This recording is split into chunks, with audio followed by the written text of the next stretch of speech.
Is it time? Oh, it's order time. I'm going to tell you a little bit about myself. My name is Andrea. I am the owner and trainer at Dog Academy. I am nearing 50 years old, so when I talk about my 20s, that was a long time ago. Some of you can relate, some of you aren't there yet. I grew up in Aiken, South Carolina. That's 30 minutes from Augusta, Georgia. Yep, so when I went to school, we had Master's Week off. I thought that was for the headmistress and the headmasters of the schools I went to. I didn't participate in golf. I loved horses. And I started riding when I was 6 and taking riding lessons, and I got my first really dead broke pony when I was 7. She was like 19 years old and the most bomb-proof thing you've ever seen. I had to share her with my sister, which was no fun at all. Luckily, my sister didn't like to ride as much as I did. At 8 years old, I started show jumping, fox hunting, drag fox hunt, which was exhilarating to myself, but it's not real live fox. But I got to go over some jumps when the riding instructor would let me. At 11, I started driving ponies, horses with buggies and carts, and I started live fox hunting. And I live fox hunted just about every weekend in the fall and winter. There are not a lot of fox, and thank goodness. I didn't really know what that looked like until one time. And when I was 11 or 12, the hounds found a fox. It was short-lived.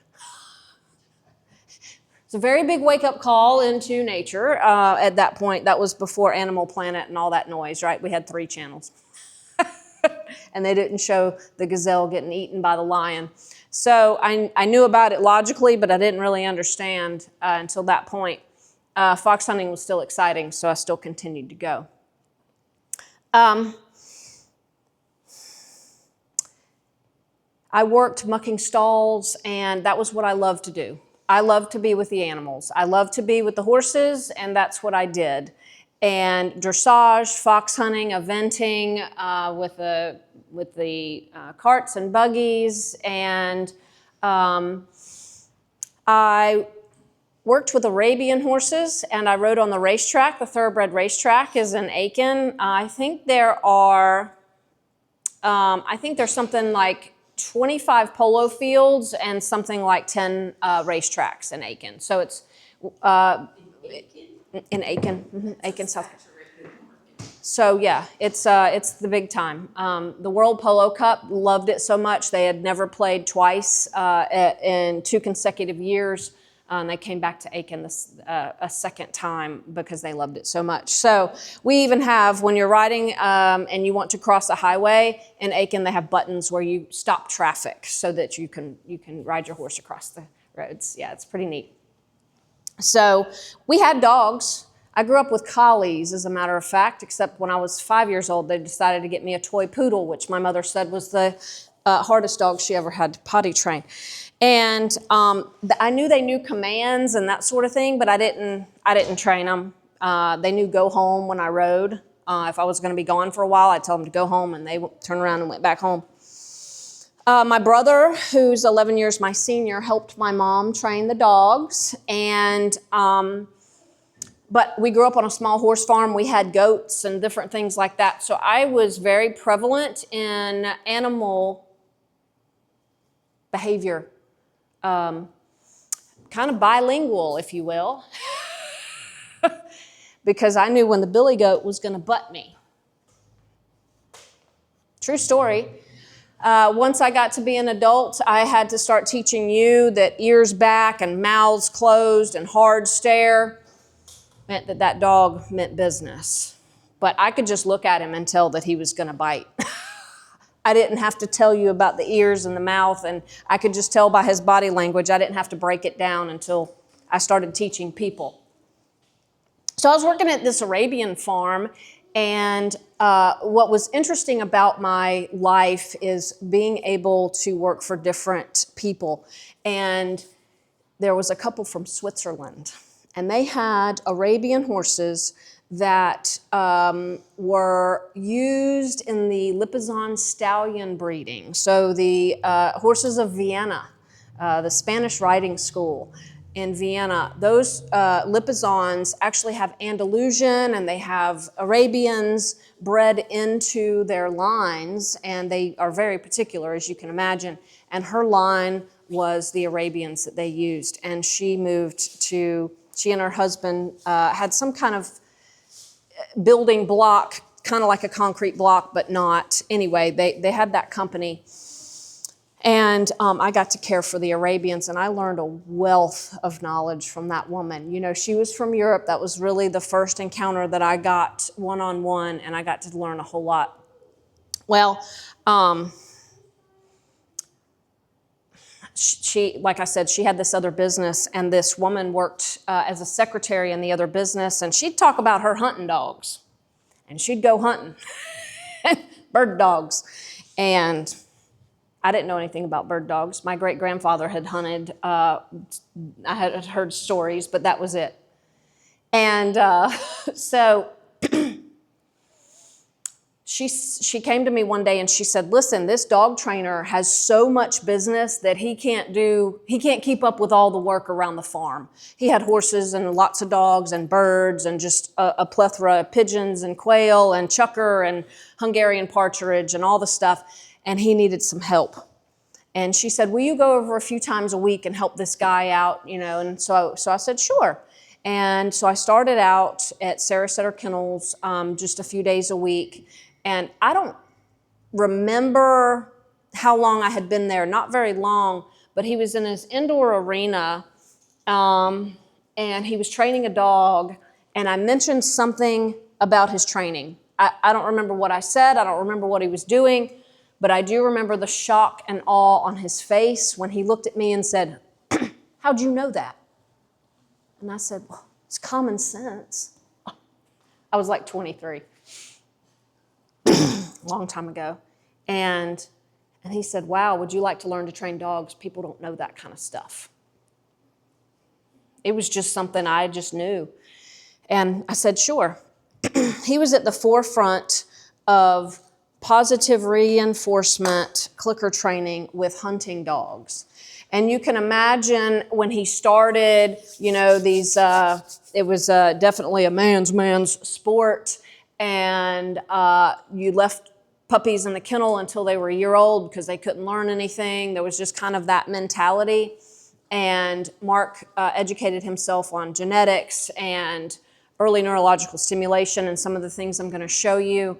And at 12 weeks old, when his puppies left the facility, they hunted, they pointed, they backed their litter mates, they brought dead birds to hand, they knew their name, they walked on a leash, they came when called, they stood on a place board, which is an introduction to the whoa, and we didn't shoot live ammo over them, but if you bought your puppy and you wanted to take it to a plantation the day you picked it up, it would stay an extra month with us, and we would shoot birds over it. And we had quite a number of people pick up their puppies at 16 weeks old and take them to a plantation and bird hunt them. One of the nicest recommendations we got, as a matter of fact, was from a gentleman who literally did just that. He picked up the puppy and took it to a plantation and hunted it. And if you've been to a hunting plantation, the guide there has his own dogs that live on the plantation and hunt on the plantation, and that is how they live their lives. The guide put the dogs up, his dogs up, because the puppy out-hunted the guide dogs. So phenomenal example that I got to be a part of genetic breeding and how important it is. It was amazing. We'd get some puppies in, and the first time we got puppies in, he would get litters, and we would train the litters. And he said, these aren't going to be like the ones that I raise. They're going to be really a lot slower in mentality, 2 and 3 weeks behind sometimes. We'd get some Labrador puppies, and they would still be swimming on the floor, getting place to place, and ours were around hunting. So it was pretty interesting. to actually be able to see the difference. Anyway, so alongside Mark, I was in Outdoor Life magazine, Cubby Rise magazine. Gray Sporting Dog Journal did a 10-page photo shoot on my dog hunting wild birds in Oklahoma. That was quite a cool thing. Dog training was not like it is now. I mean, there's like 5 million dog trainers, and everybody needs their dogs trained. Back, 100 years ago when I was in my 20s, I didn't work full time for Mark. I had some space in between. When he didn't have dogs in, we just, and he wasn't breeding, then I wasn't working. So I utilized my veterinary technician certification by working at the SPCA and doing some other things. I got certified in equine, canine, feline massage therapy when I came down here to visit my mom. She moved back here after her divorce, and I came down here to visit, and I went to some horse place, and they were massaging horses, and that looked so cool. The horses were like, some more of that. Oh yeah. And I said, I want horses to do that. And I loved it. And so I went and got certified in that. And I was able to massage sport horses.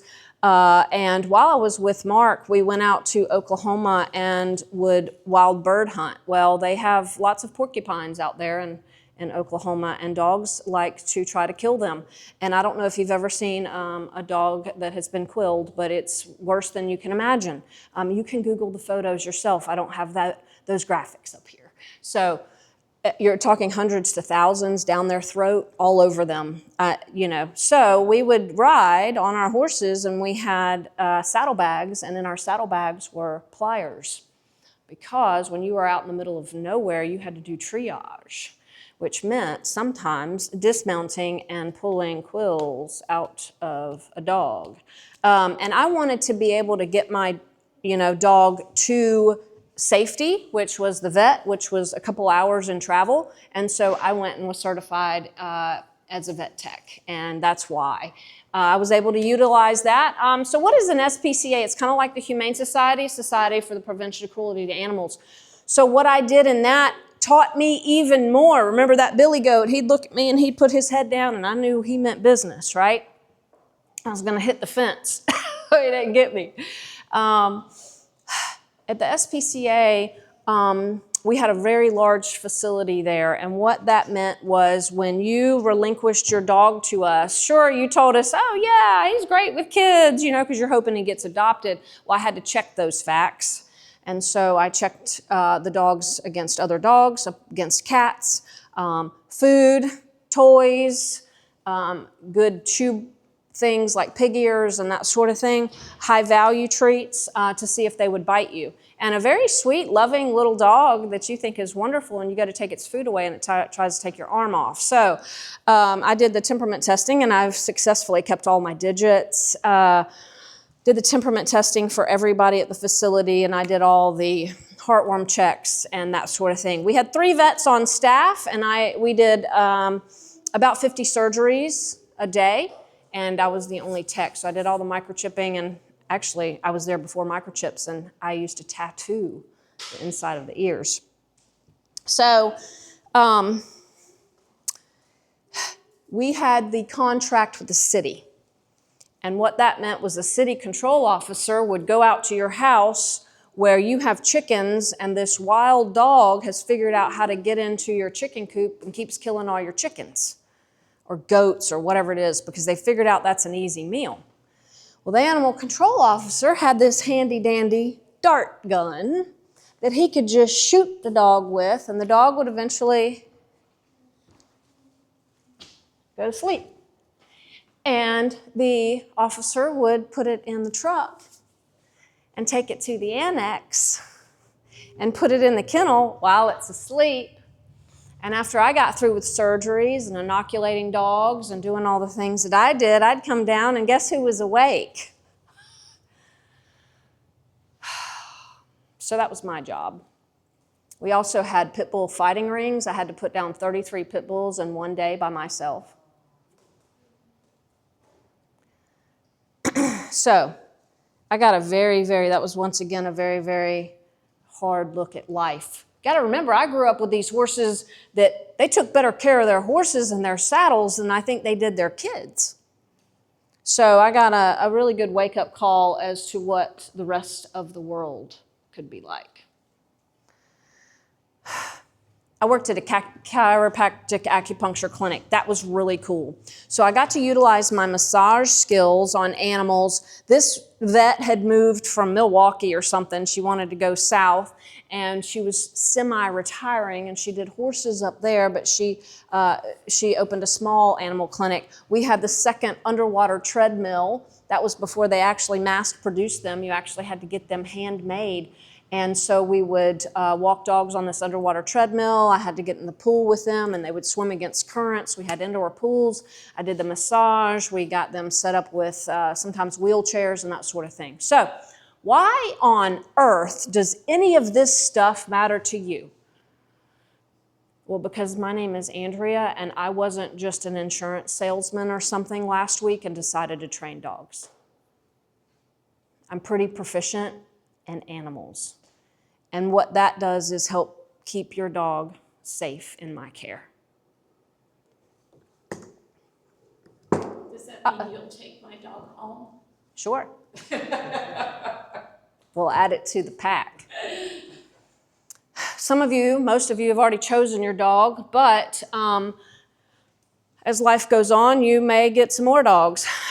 Think about what breed you're getting and how is it going to fit into your lifestyle? Because I can think something is pretty, I can think something is cute, I can think something is, I love border collies. Man, border collies are phenomenal. Don't you give me one. I don't want one. I don't have the cattle for them to run, and I'm not doing agility. I'm not doing agility. I don't like it. I can train it. My favorite's the Yorkies. I can just send them through stuff, and I don't have to run around and I'd prefer to hunt, but you can't do that in Florida. It's kind of hot. Think about the size of your house. Don't get a Pyrenees and then go get an apartment and expect that you can move somewhere else.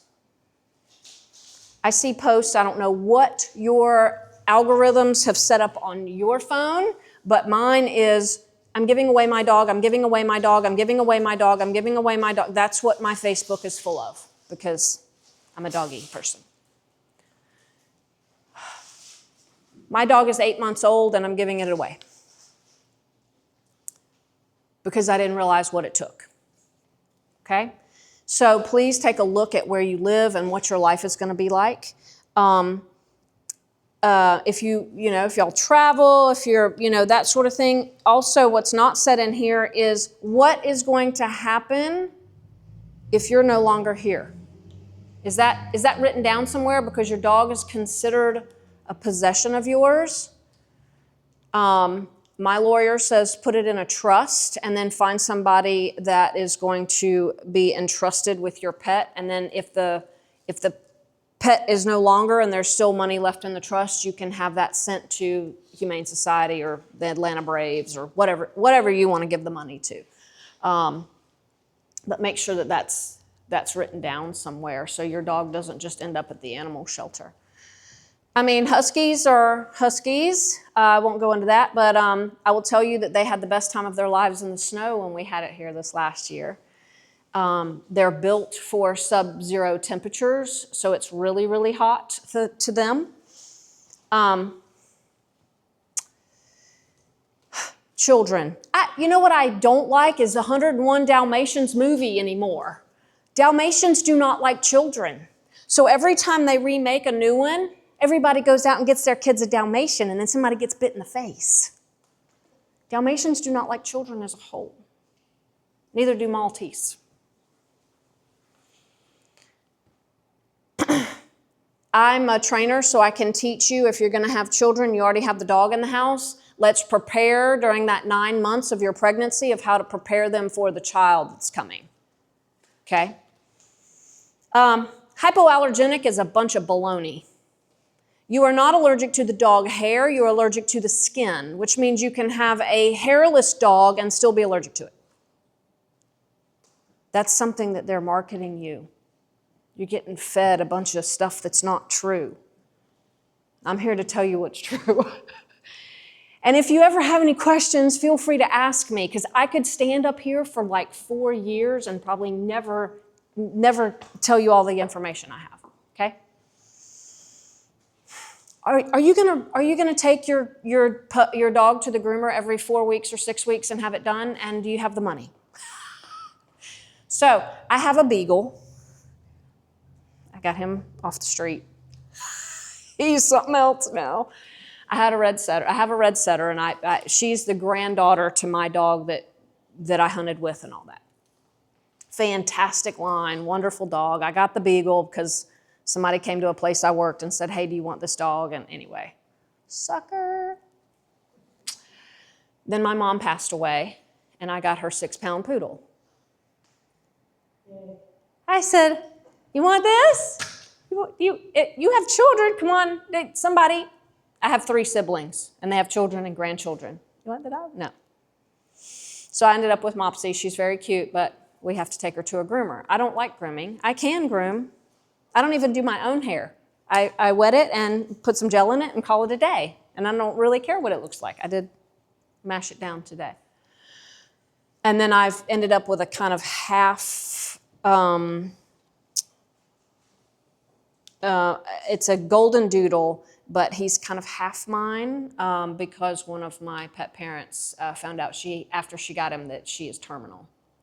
So she said, would you please take my dog? He's the famous Finn that you see on the Facebook, where my IT guy puts all of the videos and that sort of thing. He's the one that rides in the parade and sits on top of the cooler and gets painted because he's stark white, so he's the cream color, right? And so nobody looks at him. He's beautifully behaved, but when he's not painted, people just look at the other dog I have, like the German Shepherd or whatever. And so Finn's like, well, I'm the one that can talk to you, but I'll sit here real nice. Nobody ever talks to him unless we paint him up. Anyway, we have to groom him. Something unforeseen. Short-haired dogs are a little bit easier, but you know what's funny about the beagle is we always take him with us. Those little hairs get in everything. Zoom grooms are the best brush. Zoom groom, it's made by Kong. It's fantastic. It's like sticky, and so you brush and it gets all the hair out. It's wonderful. So how much time can you give your dog? 3 walks with your German Shepherd around the block is not going to cut it, people. They're supposed to run. I don't like to run. If I'm running, you better run because something's chasing me. Now I do, and y'all know when you see my videos with your dog, we're doing pace changes to keep your dog excited about the heel position, and I'm teaching them that no matter if I turn left or right or zig or go fast or slow or walk like an old lady or a kid, that they have to come with me very slowly. But that's about the only time you'll see me run. Okay? How much time can you give your dog and what can you do with it? Think about all this stuff. This is the ENS. They also have scent stuff. This is really cool. It's like, I don't know, 5 minutes long. I cut it off just before the end. And when I think about dogs, I think about nature. So I want you to keep that in your mind when you're watching this little video.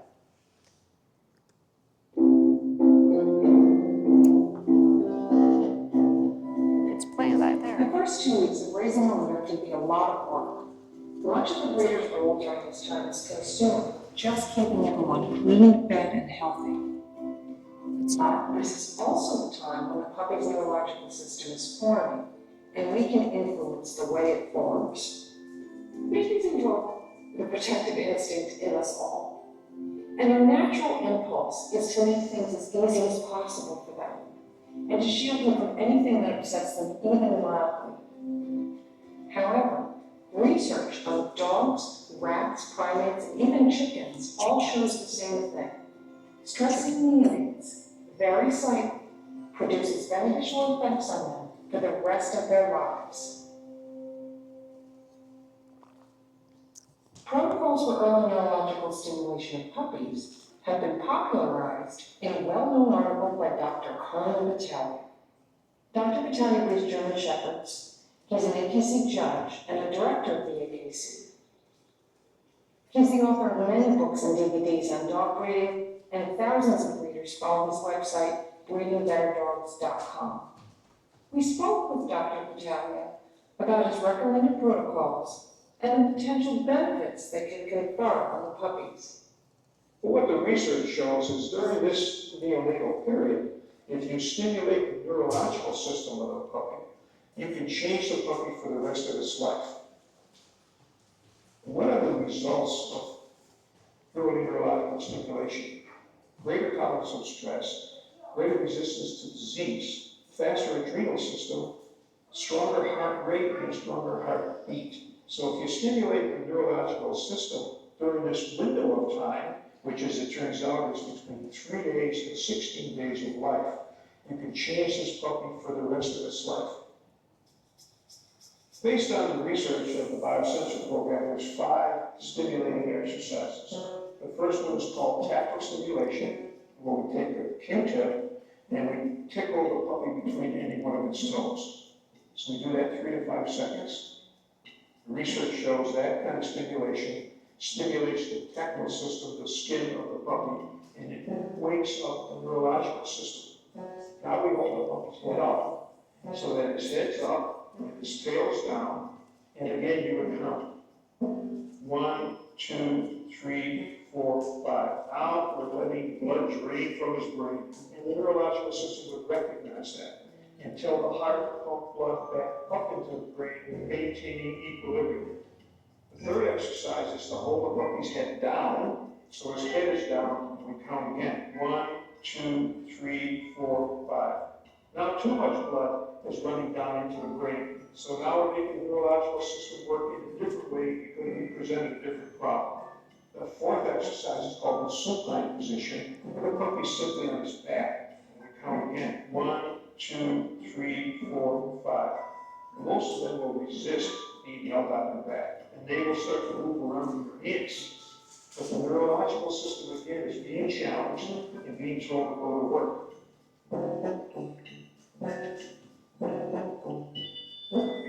And the fifth position is thermal stimulation. You take a washcloth, ordinary washcloth, wring it out, put it in the refrigerator for 30 minutes so it's cold. Set the washcloth on the table, and take this puppy that you just held and put it 4 feet down on this cold washcloth. And count 1, 2, 3, 4, 5.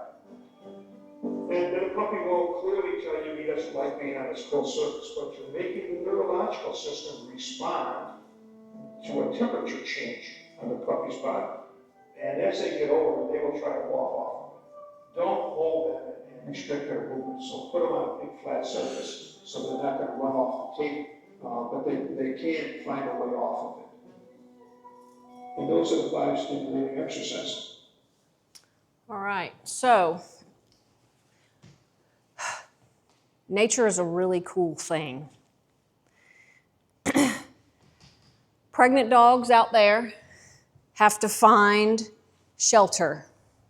They have to stay away from the bears and the snakes. They have to find their food.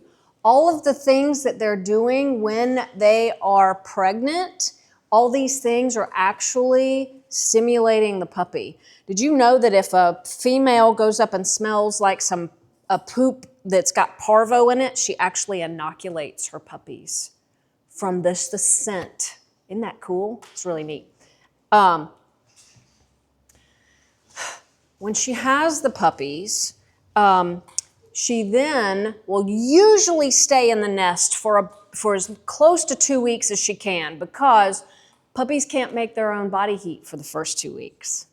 So, but if she had 12 puppies and she didn't make enough, she's losing milk production, she's going to have to go hunt. When she leaves them, they do what? They stress a little bit. They get hungry. Ants crawl all over them. They might get chilled. They crawl all over this little den.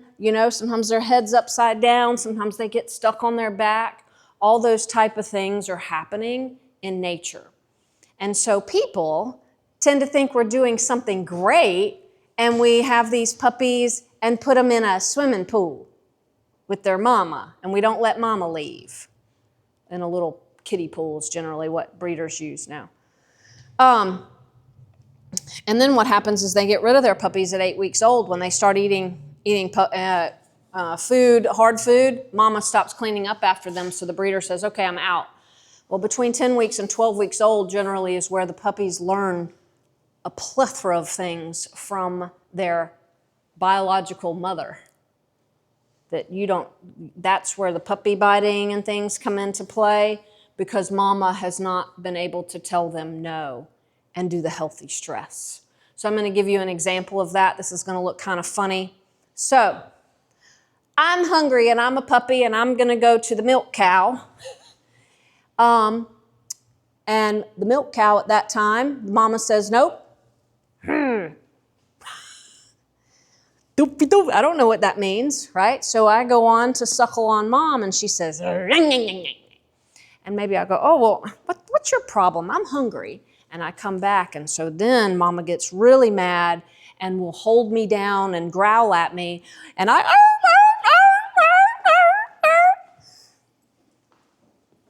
it's healthy stress, and mama has now taught what no means.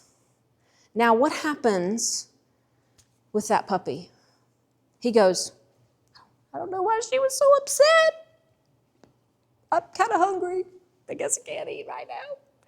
And then after a little while, maybe the siblings go up, and now mom said, okay, storefront's open. So I'm back here and I say, oh, well, they're going. Is she going to let me? So I kind of come up and, you going to bite my head off again? And I kind of creep up.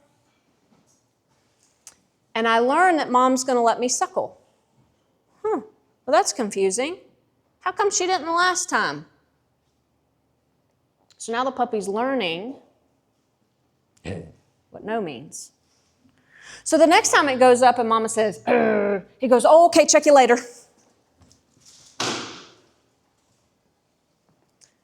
Puppies in the litter start biting each other just like your arm. You bite me too hard. You hurt me. I don't want to play with you anymore. And the puppies go, oh, I'm sorry. I'll be better. Can we play now? They talk to each other. They learn from each other. But breeders want to make the quick buck and get the dogs out of their house. They don't want to finish their job. If you took your car in for an oil change and they didn't change the oil filter, they did maybe the other stuff, I don't know, lube the little, I don't know. They didn't finish it. Would you be upset? If you had your kitchen redone and they only put in the sink. But the thing is y'all don't know what the breeders are supposed to be doing. Shelters can also do this stuff, okay? So I'm not just picking on breeders. So they've done lots and lots of studies. There was a mouse, 2 mice. They're both pregnant, and one was put in a maze. And she had to go through the maze in order to eat her food every day. The other mouse just got to sit there and eat bonbons whenever she wanted. She was free-fed, just kind of, she didn't have to work for it. The brain stems of the mice, whose mom had to go through that maze, were 25% larger in the baby mice than the one that just sat there and ate the bonbons all day.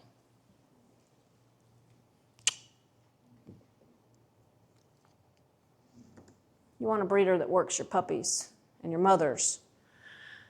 Now, so I don't know how we ended up, I just wanted to show a picture that we dress up nicely. We were against like Neju and Dagny and Dexter's and Zoomies and like the big, if some of y'all have not seen my house, it's 1,500 square foot, not even. And they said that we were in the running for doggy daycare and boarding facility. Not 1 year, but 2. We're in the top 3 this year. I don't know how it happened, but it did, so thanks. only for clients. Yeah, we stopped that. We're too busy, and oh my goodness, yes. And then not only that, so my husband so he's the new IT guy, but he's also doing the training. And we had this wonderful little bulldog that came in, and she looked very happy and was wagging, and he was in the office and he was getting the paperwork ready. That was before we went to the computer. And he got a full-fledged lesson in dog behavior because she was very happy and wagging and smelling stuff. And he got the paper ready, and he looked at her and he said, "Hey, sweetie, how are you?" Direct eye contact, and she went for his throat. I got me a hefty man. He was able to not get his throat torn out. So, and what does that look like for your dogs who are relaxed in my home because it's a home away from home? When we have nutso dogs. So no more, no. We're not equipped for that. It's a training facility. That's how I opened. But what happened was you said, "Oh, but you trained my dog, and I can't imagine leaving it anywhere else." Will you please board it? Well, of course I will. Well, my puppy, I go to work all day, and I need somebody, to keep up with the potty training. Can we do daycare? Well, sure you can.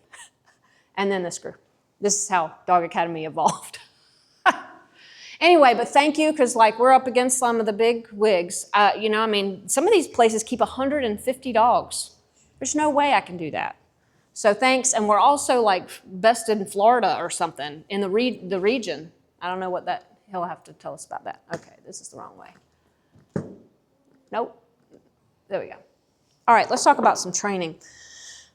Your dog never makes a mistake. He does it because he's a dog. Snakes are gonna do what snakes do. Rats are going to do what rats do.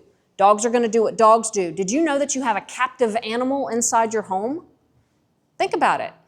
If you go to the zoo and you get a chimpanzee, it's a captive animal. Dogs can live really well out here without your intervention. They don't know how to live in the human world any more than you know how to live with the apes out there. Because I promise you, if you put me in with the apes, I'm probably going to do something, and the silverback is going to knock me into next year. Because I'm not going to know what's appropriate. Your dog doesn't know that jumping is not appropriate. Did you know that licking in the face causes mama in the wild to vomit up what she ate so they have baby food to eat? Ha! Think about that next time your dog licks you in the face. Did you know they eat the vomit when somebody has vomited so that when the predators are after them, they don't know that somebody in that pack is sick? They go ahead and clean it up. I'm so glad I'm not a dog. Aren't you glad that I could shake your hand today instead of smelling your butt? Are you smelling mine? Come on. They're different. They have some of this, they've learned our characteristics. Wolves don't go like this. "I'm sorry." They don't do that. Dogs have adapted to the way that we move and look. And just because you come home and you have 2 or 3 dogs and something's torn up and the one that does this, that doesn't mean he's the one that did that. If you look back on your cameras, you'll find out it's probably the one that was like, it was him. What they've learned is that you come home and you go, "You're the puppy. It was you. I know it was you." And he goes, "Oh, they're going to yell at me. Please don't yell at me." You're yelling at the wrong dog. Anyway, I want to teach you to teach your dog what to do, but also what not to do. If you go to the animal shelter, which I don't recommend, but if you want to leave here today and go down to the animal shelter, and I want you, if you ever do that, or look through, now we have online, so you don't have to go and see them. Most of the owner surrenders are somewhere between 6 months and a year old, because they go through a teenage or obstinate stage. My mother would have gladly given me up at 14. She had a daughter for sale.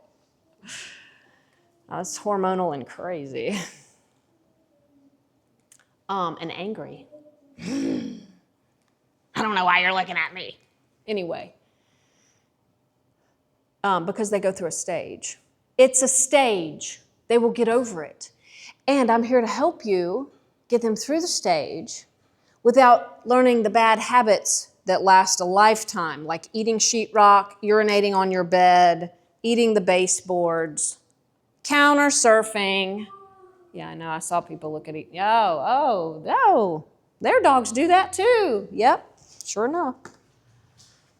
Your job, my job, everybody's job, whoever the handler is, your groomer, your vet, we all have a job. We should be the tribe that builds up your puppy.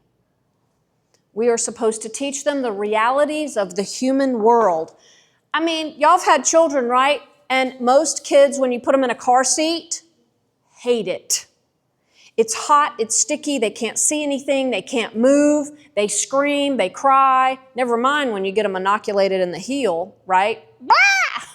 And boys, I've been in the surgery room at 2 days old when you got that little surgery. Y'all didn't like that either.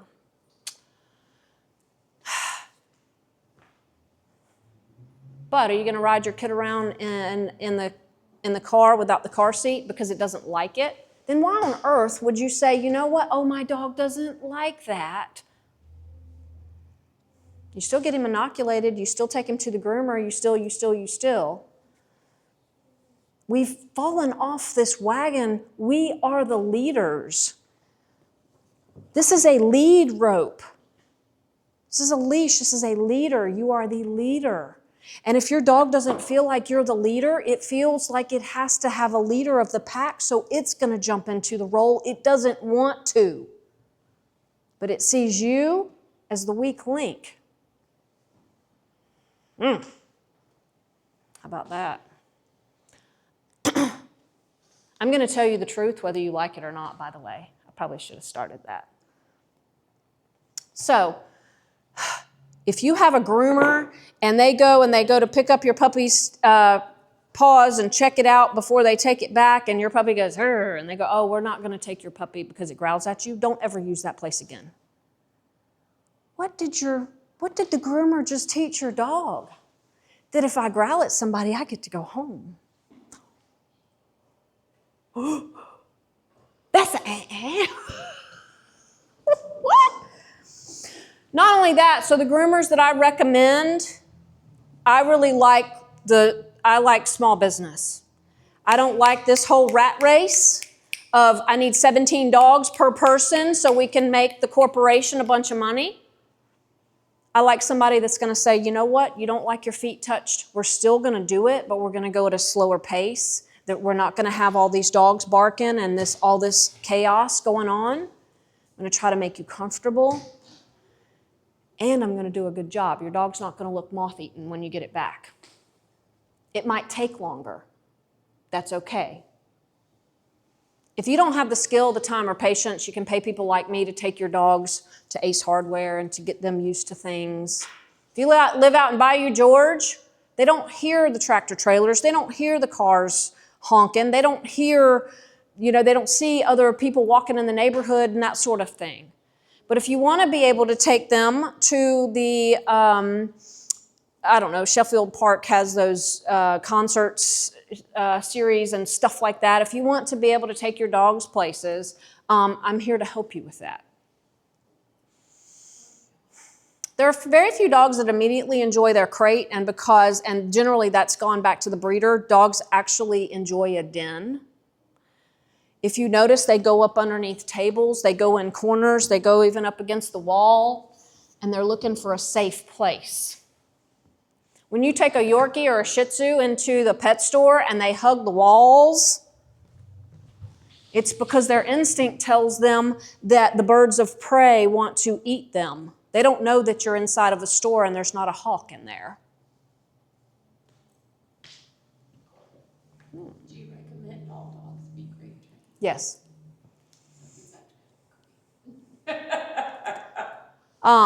So lots of reasons. Kennel training is easier with potty training is easier with kennel training number one, and I'll go into all that stuff.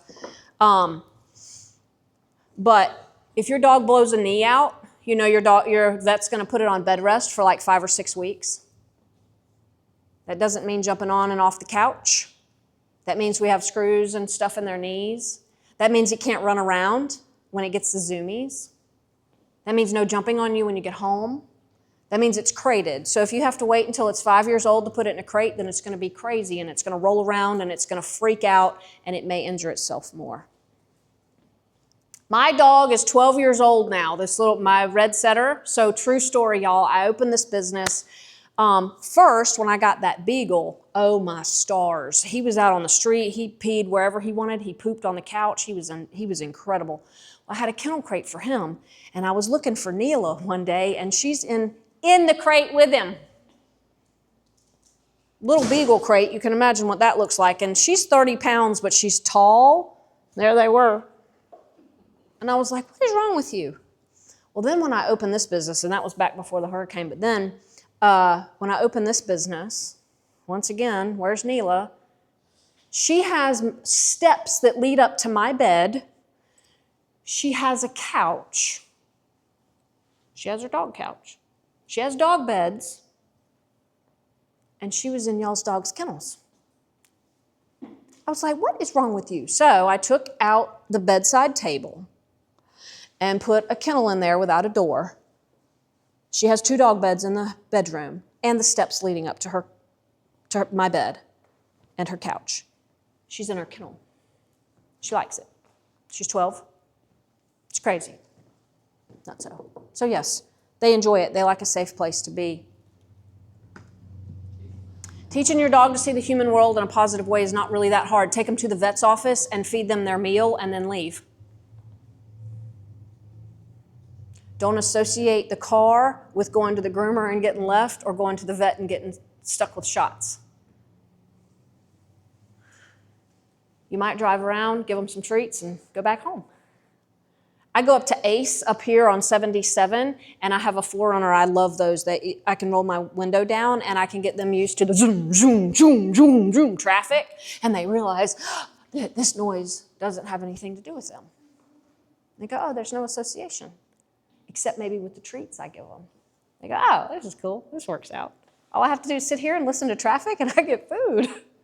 I've never seen a rabbit jump in a dog's mouth for free. I'll tell you about that in a minute. Go to the groomers, go to the vets, et cetera, et cetera. Use positive reinforcers, petting, toys, food, treats, and that's it. Just helps them correlate that the vet means something good. So we talked a little bit about healthy stress with that ENS and stuff, but it's problem solving. Let your dogs problem solve. Think about what they do in nature. They problem solve every moment of every day. How am I going to stay alive and how am I going to eat? And if you're a mom, you're going to worry about how you're going to keep your young alive, okay? That's what they do. And that's an ongoing process out in the wild. Stop doing it for your dog. If I want my dog in heel, I'm going to get him to come to the heel position. I'm not going to get into the heel position. Let them figure it out. Let them use their brain. We've turned into a society where wouldn't it be great if we could just sit on the couch and watch soap operas and eat bonbons? No. Some of us not. I would be absolutely out of my mind. Dogs are the same way. They would be out of their mind. You have to give them things to do. Now, there's a threshold there where you can overstimulate and you can give them too much stuff to do, and then they can't just be calm. And watch the butterflies go by. Watch dogs in nature. If you watch the Animal Planet, just mute your television. Don't listen to the commentary and figure out stuff for yourself. It's really cool. If you don't listen to the babble, you'll actually learn a whole lot more. So I actually have posts like this in my front yard, which is why I use this picture. And dogs will get wrapped around it coming in, and I tell you owners, just let them figure it out. And they'll go, oh, I can't go. Well, that's not working, so now what? Let me try doing something else. Boost of self-confidence. I did it. Think about when a kid does something that they accomplish something. It can be something little, be flushing the toilet, you know, or something cool. They think it's cool. They did it. I'm a big boy now, right? Let them figure it out. We do them a huge disservice when we do it for them. Stop it. There's a lot of stages, just like kids.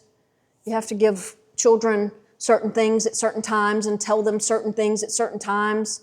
They can't understand stuff when they're 2 like they do when they're 16. When you have a 2 to 3 month old, you feed about 4 times a day. You want small increments of food so that their body can absorb it. At 3 to 6 months old, you go to 3 times a day. At 6 months to 12 months old, 2 times a day. Dogs only eat about every 3 days out in the wild. But guess what we've done? Put our hands in it. They are actually supposed to fast. And I know the world's gotten on this huge fasting thing, and I don't know if we're supposed to or not. I won't go into human stuff, but I will tell you that dogs are supposed to fast. They're supposed to give their guts a rest. My red setter eats like every 3 days. She's offered it. I put it down, she looks at it, and she jumps back on her couch, says, "Not today, George." Our start barking on us at 2:30.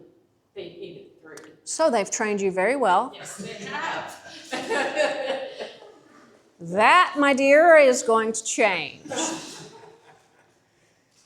The socialization stage between 3 and 12 weeks is very important for your breeder or your rescue to have done crazy stuff. You know what they do with hunting dogs? They take the stainless steel bowls, and before dinner time, they bang them together to get them used to the gunfire. And then they feed them, and they go, "Oh, guess what? Gunfire noise sounds really great." Vacuum cleaners. What's the normal stuff? The beeping of the microwave, the television. You know how many of your dogs come to my house and I have a 72-inch TV with all the cameras for, it's like Fort Knox, so I can know what's going on. I can be training a puppy and I can look up and see what's going on in the rest of my house. You know how many of your dogs look at it and go, "Woo, woo, woo, what's that?" Ooh. Finn looks at it and he waits in the morning to see if his friends are pulling up. He can see their cars. And he knows which one is whom, and he knows when his mom comes to pick him up and he looks for her car and goes to the gate. Sometimes it's you're just too smart. Anyway, so during that 3 to 12 weeks old, they're not in a fear stage, so that's when you can get all this stuff done. Whoop, whoop. New people, sights, sounds, that's where the breeder should have people coming over and doing puppy parties and that sort of thing. Juvenile stage, 12 weeks to 6 months, they're exploring the environment, they're chewing, learning new behaviors, good and bad.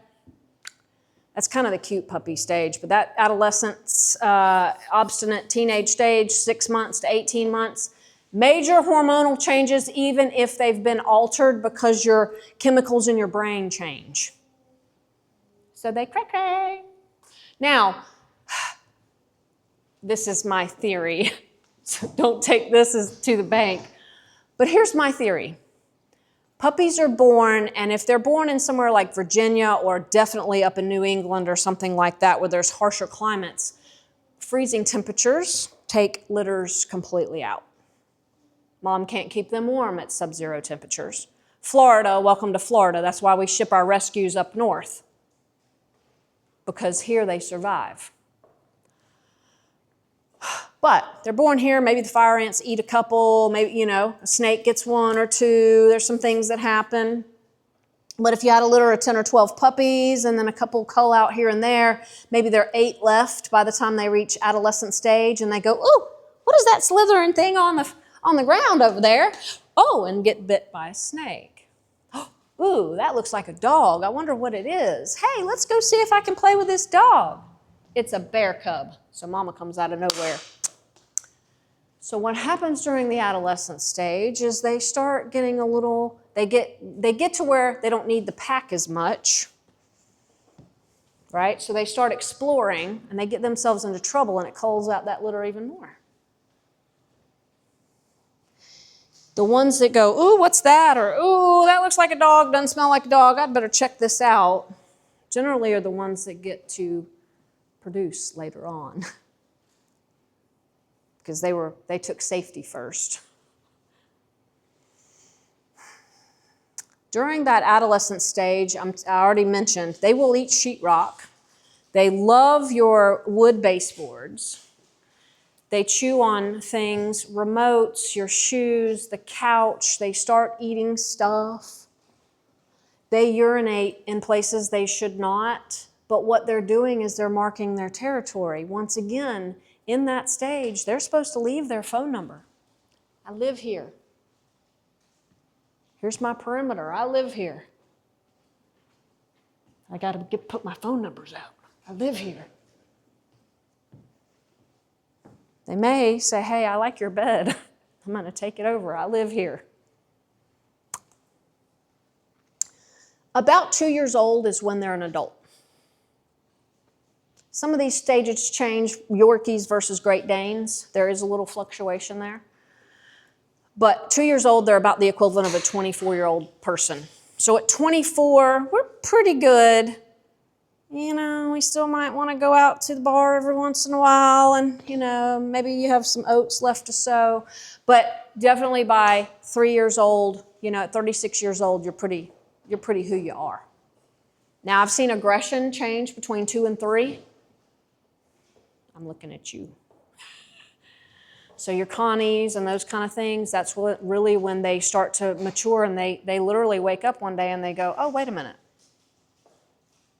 All this playing I've been doing with these other dogs, I'm supposed to actually play is actually where they're learning how to kill, is what play is. It's kind of like little boys throwing rocks and sticks at each other and all that. You're eventually getting to where you can be the caveman and, you know, beat somebody else up. So that's where they kind of wake up and go, wait a minute, I'm not supposed to be doing this. I'm supposed to be doing this. And that's where you start noticing some of those behaviors. I've seen very little, but a few times where the dogs change between 3 and 4, but that's really few and far between. Seniors is like 8 years old plus. That's where you'll do the senior panel and stuff in your blood work. But Burmese mountain dogs that's end of life. We've had 4 Yeah? at one time. I do this wrong. So kennel training, good for potty storms, travel, and injuries. You're training the puppy to crate by feeding them in the crate. You give him all the good stuff. He doesn't get his antler unless he's in the crate. And he goes, oh, the crate's a good place. I condition the clicker, which I'm going to tell you about in a minute. It's based on Pavlov's ring the bell, feed the dog. And then once the dog knows that when it hears the click, that it's getting a reward, then it makes potty training. I can take a board and train puppy on a Friday morning is usually when I like a board and train puppy, and by Monday morning, they know to go straight out and go potty within 3 minutes. They usually go right outside the door and they go immediately. It's fantastic with just this little bit of work. I'm going to give all this to you, so this is not something you need to take pictures of or that I have to really go over, but it's really easy to potty train your puppy with the kennel. I don't know why this is not doing what I want it to do. So Pavlov. Pavlov was a scientist. He rang the bell and fed the dog, rang the bell and fed the dog, rang the bell and fed the dog, and rang the bell. And one day, when he rang the bell, he noticed that the dog was salivating. So Pavlov said, check. You're conditioned. When you hear the bell, you know you're getting fed. That's how we do marker training. Your dog is going to learn 4 times faster with a marker than just regular treat training. Why? Because I can mark the behavior as it's actually happening to tell them why they're getting the food. I'm going to do the first thing I teach is come. The second thing I teach is leash walking. I do a specific order to train dogs, no matter what tool I use, because I want to teach them that coming to me, being around me is excellent, and then I teach them to go away from me. Sit is week 4. I went to this convention last week. It was hilarious. It was like, oh, people know what I'm talking about because they were other dog trainers. And the the scientist started laughing. She's a scientist, dog trainer person. And she said, oh, don't you know everybody teaches sit? We all started laughing. I don't teach sit until week 4. But a lot of places tell you to teach sit because it's going to stop a lot of behaviors, and that's not entirely true. I want your feet moving first. But I'm going to use sit because you can maybe see my bottom hit the chair. So timing has to be appropriate. The moment that my booty hits the seat is when I'm clicking. So if I click too early, ooh, where's my treat? Then I actually don't perform the behavior. If I click too late, I got clicked for looking at the ceiling. The timing of this has to be perfect. What if they keep doing click? We're going to use something they can see.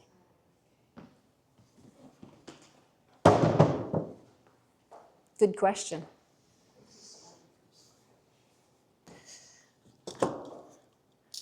If I don't have my marker and the dog does something I like, oh well, I have to wait till next time. If I forgot to click, I have to wait till next time. I don't click too late. That doesn't do anything. Takes 30 to 50 times to click and reward a behavior before it becomes seated, okay? And I teach a behavior before I teach a command. If I tell you to stand up in German, you're not going to have the vaguest notion as to what I'm talking about, most of you, okay? Doesn't matter if I shake my finger or yell it louder or stomp my foot. You're not going to know it. As a matter of fact, if I'm saying come, come, come, and you're seated, then I'm just associating come with your butt being on the floor. Now, so positive reinforcement is a great way to train puppies. It's actually how I start training all the dogs as long as they are food motivated or toy or something that they like.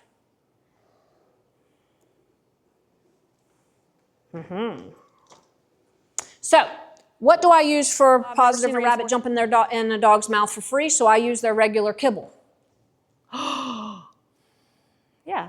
Why am I going to feed a bunch of crap to your dog when I can just use regular kibble? Now, when we go out in the environment, we go to Ace and we go around the block, I use stuff like food, but they think it's the meal and topper and all this stuff that they have marketed you, by the way, because your dog stops eating as much when they're full grown around 8 months. Sometimes as early as 6. They start turning their nose up to food. Oh, he doesn't like it anymore. I'm going to go buy some more food. And y'all buy 16 bags of dog food, and the dog doesn't like it any more than anything else. It's because he's not hungry. Stop fattening up your dogs. Stop buying the $10 bags of stuff you don't need to. Stop. They're marketing you. They got your number. When it says on the bag of dog food to feed your Yorkie 4 cups of food a day, come on. Come on. I'll show you a poop thing in a minute, but poop picture. But anyway, when I take dogs out and about, I start with a meal mixer stuff because they think it's treats, but it's not like pepperoni or milk bone. I feel like it's a little bit better. These are some of the things I use. This is a dog food. This is Dr. Marty's. Really expensive, but really good, and they really like it. They love this Instinct stuff, freeze-dried, cage-free chicken recipe. This is Cash. He comes for daycare still. He's over 3. He's probably 3.5. He's an English bull, and he got this for Christmas one year. So when I talk about kennel training your puppy, marrow bones, sheep horns, buffalo horns. I like the ones, make sure you look at them. I like the real thick ones. They last a lot longer. If you're going to pay $10 for something, you might as well make it last. Bully sticks are great at first, but once they get to be an older dog, this is going to be gone in 30 seconds, okay? I usually put it down for puppies, let them chew on it for 5 or 10 minutes, and then take it back up. I like bigger is better. I like the bigger ones. So if you can buy these singly, obviously I'm going to buy something bigger rather than something smaller because it's going to last longer. I'm going to pay $10 for it. I might as well. These are bull penises, cartilage of They're what? bull penises. The bison ones are really, really stinky. You'll get the ones that don't have odor, and dogs may not like them as much, and that's why. Where do you get these? From Pet Supplies Plus. Yeah, we're not getting it. So, this is an ostrich backbone. It's kind of neat, but my point is I like natural stuff if you haven't figured that out already. I don't really like rope toys. I will let a little puppy play with this for a while, but if it starts eating this, then it goes bye-bye. This is a buffalo horn, so it kind of gets 2 in 1. So that's the reason Cash has that, and that's why the picture's up there. I don't use this leash, but it was red, so that's the picture I used. FIDA, I don't really like FIDA. When I'm using negative reinforcement, negative reinforcement is telling your dog, It's very uncomfortable, I don't really like it, and so what do I do about it? oh, I get off of it, and now I feel normal. Negative reinforcement is found in your environment as well. Your car seat, your car seat belt buzzer is negative reinforcement. It doesn't hurt, it just drives you crazy until you change your behavior. You can drive to California from here with your seatbelt off. That's your business. That drives me nuts. I don't even like driving from the house up here without my seatbelt on. Bing, bing, bing. So negative reinforcement has its role in your life and in your dog's. This microwave is my favorite. Who has to open the door before it gets to 0 and starts dinging? Nobody? Gosh, I usually have somebody in here that's like, oh, I have to open it up. The reason I don't like the FIDA, this tab is what's really important on your slip leads. If it moves too easily, then the collar part that you have around your dog's neck is not going to work very well. Because this part is the collar. So I want it to stay put. Where do we get those? From me, I'm going to give y'all one. Everybody gets a leash. You don't like the harnesses?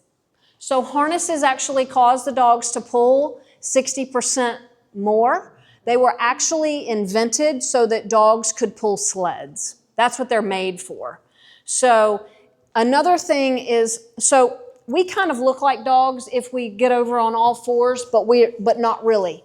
So you know how our shoulder blade kind of rolls around our back? That's what the dog's shoulder does. Ours doesn't come forward like theirs. It rolls around. And so what happens is the harness is right here and it restricts movement. The ones that clip in the front, which I used to use, they actually restrict the movement in the shoulders as well, and they cause damage. Yeah. Negative punishment. So I'm going over the 4 quadrants: positive reinforcement, positive punishment, and negative reinforcement. So negative punishment is if the dog is doing something you don't like, then you don't give it what it wants. So if it's jumping on me, what this lady's doing is turning her back. That doesn't work. That works in about 2% of dogs. That doesn't work. Okay? Now, the purely positive and all that crowd is going to try to tell you that this stuff works. It does not. I've been doing this for a very, very long time, and yes, I tried the whole pure positive and the poor baby and the whole gentle parenting thing with the dogs, and it doesn't work. It left me with dogs that were with you biting, with them doing the things that they wanted to do anyway because they didn't care. So if the dog is pulling you to urinate and leave his phone number on this post, stop letting him pull you to the post. Ha, who'd have thought? You want to pee on that post? Sure, but you have to walk nicely. So if you pull, we're turning around, and it might take you 20 minutes to get to that post. Negative punishment. I'm taking away something he wants, which is to urinate, leave his number on this post, because he's pulling me there. It's pretty simple. It's so simple, it's complicated.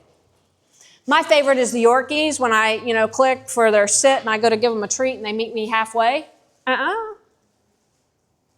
butt's off the floor, as are 2 of your 4 paws. You're not getting the treat until you are seated with all 4 paws on the ground. Okay? Positive punishment. Ooh, people hate the word punishment. Oh, what do you mean you're going to punish the baby like mama did? It's not open.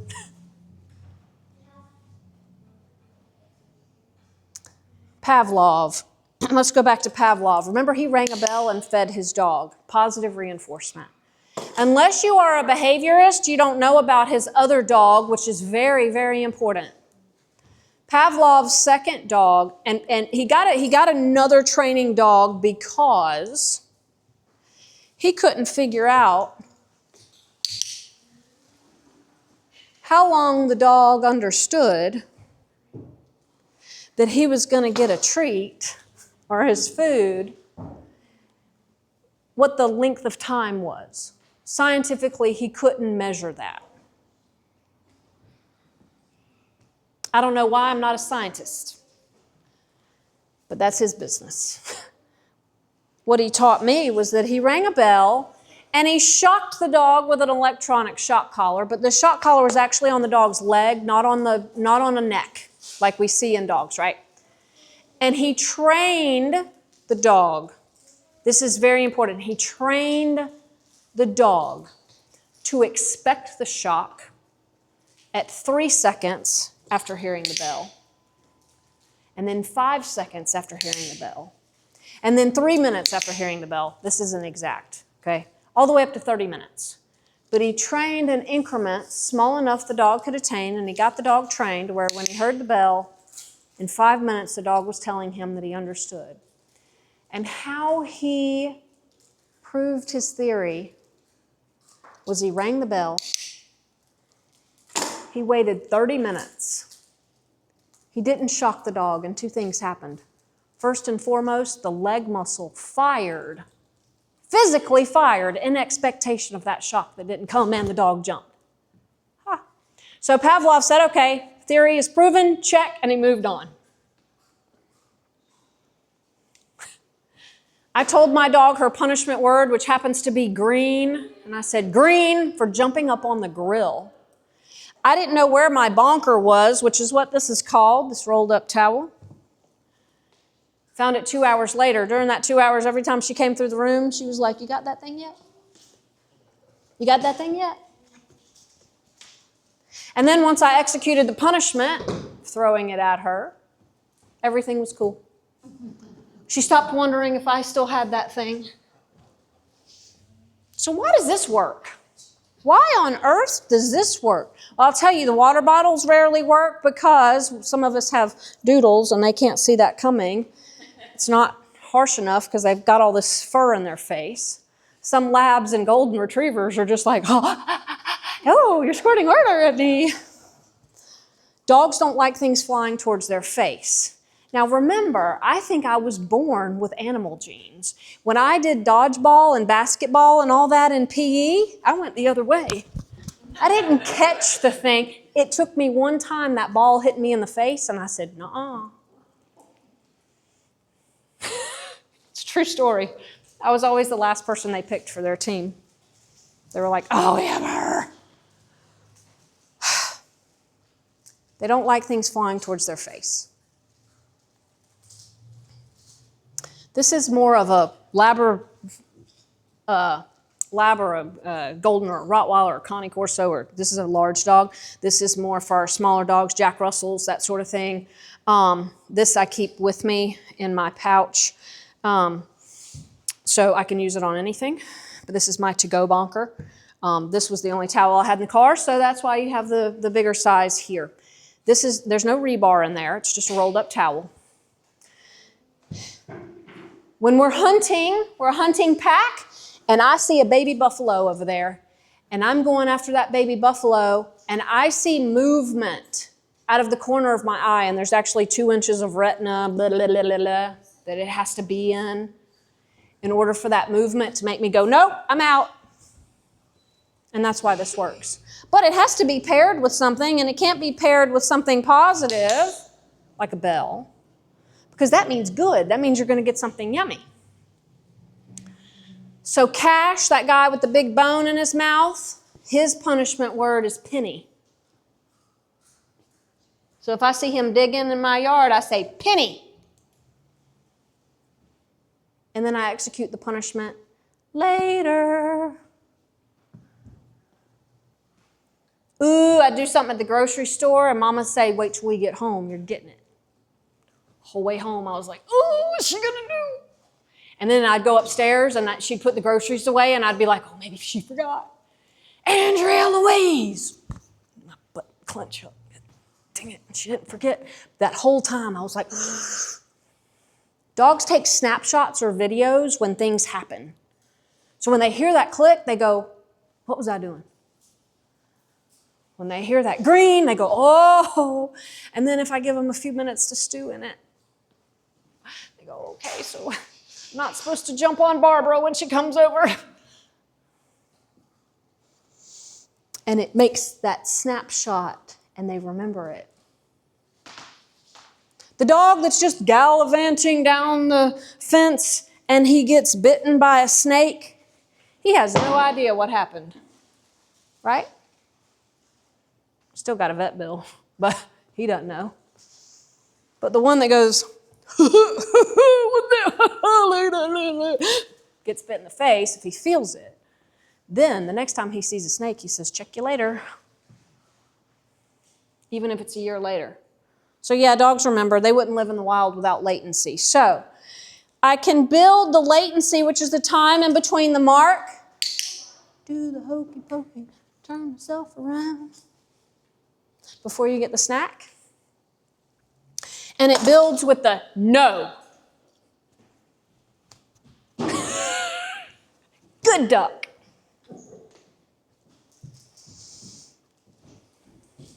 It's transferable. So cool. I don't use the word no. We use the word no all the time. Frenchie's word is Paris. Rue's word is gumbo. Bernie's is Mac. That's thanks to my husband because I don't know who Bernie Mac is. We try to theme it. I asked Magnus's parents what they wanted, and they said oust. I've had 9 for German no. So, and I try not to have, because your dog may come back to me in 3 years when you go on a cruise, so I try not to have the same words, because if their dog's in the same, staying at the same time, I don't want to water it down. But here's the good news. I don't need to use their word anymore. You have 2 dogs, should they each have a different Yes. Yes. All the dogs that come to my house have a different word. When I started, so I was training at PetSmart. For those of you that don't remember, I was there for 6 years. And so when I was teaching dogs, I said, just use the color of your collar. So you're red, you're blue, you're green, you're purple. Then I couldn't use those words at my house because then people started bringing their dogs back, remember, for boarding and daycare. So when I said red, because you little puppy, are getting in the trash, and your word's red, you hit the deck, and you weren't doing anything but chewing on your toy on your dog bed. That little puppy, she kept getting into stuff, and red, and every time you were like, oh. And then one day you were doing something wrong, and I said red, and you said, well, that doesn't mean anything. Because too many times have you cried wolf.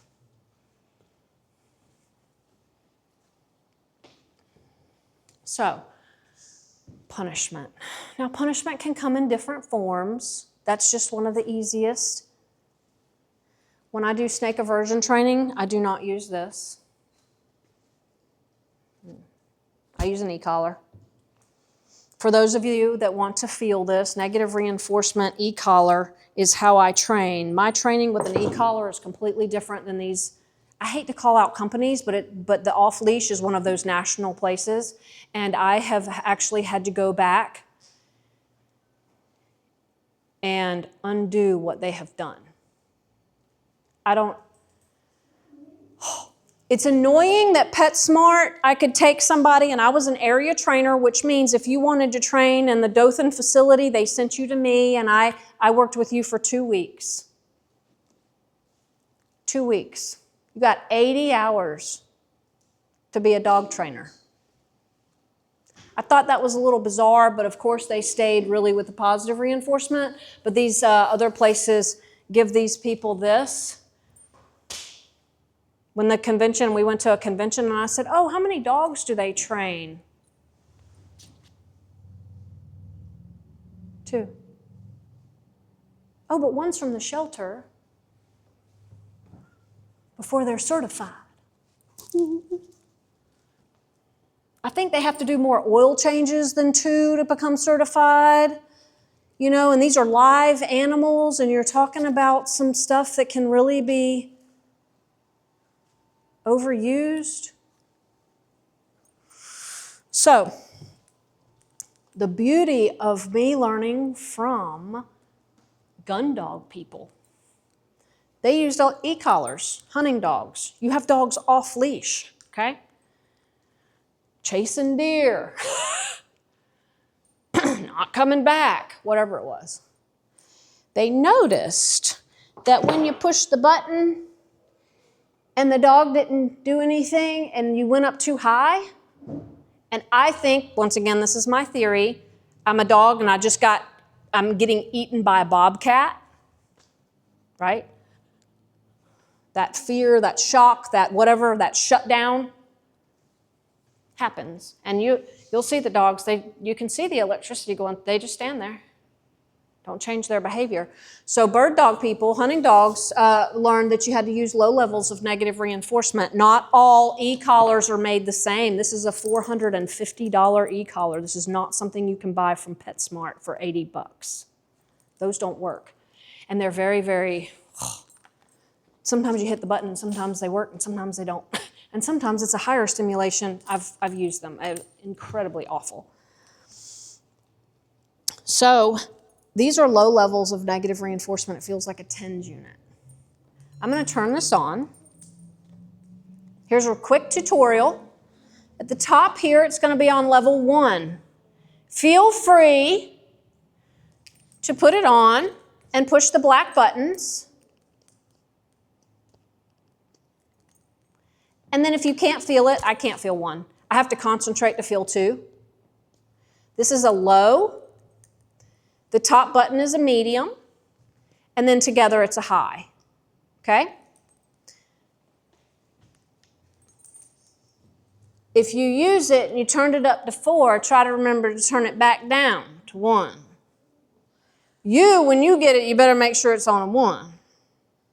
Everybody's different. Horses are even more sensitive. Think about, have you ever seen a horse and a fly lands on them and they have the jiggle, their skin? Yeah? Super, super sensitive. And yes, they make e-collars for horses. So I'm going to pass that around just so you can feel it, and that way you can feel it if you want to. Not every dog will get an e-collar. There's a vibrate on there. Vibrate, actually, I use that as punishment because you'll put it on vibrate versus the one when it comes around to you, and the vibrate's like, oh, where'd that come from? The vibrate will make them jump out of their skin. You don't want to feel it? If you don't want to, you do not have to. This is just for people if you want to feel an appropriate electronic collar. And what happens is you've got this idea, people have you thinking that it's like sticking your finger in a light socket. No. Not everybody will use an e-collar. So, an e-collar is only used in dogs that are going to be off-leash. If you want off-leash, you have to, and technically off-leash is against the law in Florida, so I don't know how off-leash is getting off-leash, but they are. I tell you, when your dog is trained off-leash, like you still have to have a leash on it. So off-leash capabilities, or if your dog is not food motivated. There has to be, or toy, or if there's not a positive reinforcement for your dog, there has to be a reinforcement of some sort. So if the kid cleans its room because it gets Cheerios at first, and then it reaches the 16 years old and you say, hey, clean your room, and it goes, I don't want Cheerios, right? And you come in there and she's on Facebook with her boyfriend or whatever, She's got to have a negative reinforcement or a punishment that says you didn't clean your room so you don't go to the dance or whatever. So there's got to be a reinforcer in training. If you don't have a reinforcer, they don't do it out of the goodness of their heart. That's not realistic. So it depends on your dog. But I bring this because people want to know. Because most of you have never felt an e-collar. And so you have this idea that it's going to hurt. And I'm here to show you that it doesn't have to. Now, I will tell you that when I do snake aversion training, if I do snake aversion training, yes, I use an e-collar 100% of the time. Why? Because I turn it all the way up, and I want the dog to associate when it puts its nose onto my non-poisonous snake, that it associates so that it knows the next time it sees a snake, it's going this way. Because it's going to save its life. But I only usually have to do it once, depending on if your dog's altered, but I'll talk to you about that in a minute. If you want reliable behavior, you kind of have to have all of these quadrants. I don't say balanced.